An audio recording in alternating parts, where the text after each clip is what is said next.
When growers ask me about how climate affects diseases in the southeast of soybeans, I mainly tell them the wetter it is, the more problems we're going to see.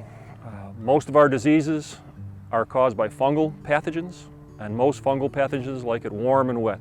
First off, I would tell a grower just to know the history of his field. Plant resistant varieties if he has a history of frog eye leaf spot or stem canker.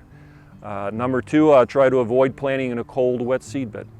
Have your seed treated with a fungicide to protect against diseases like Pythium and some of the other seedling rots. And then finally, I would harvest in a timely fashion.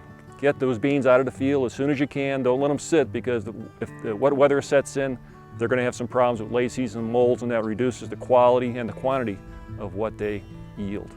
The way that climate influences soybean insect pest varies with the species. Some are more impacted than others, and you have to look at each individual species and the time of year that they're an issue, and then look at the weather patterns, and then you can talk about individual species. But the main areas that they influence is that some do better in hot, dry weather, some do better in cooler, wet weather, and some are more impacted by diseases in cooler, wet weather than they certainly are in warm, dry weather.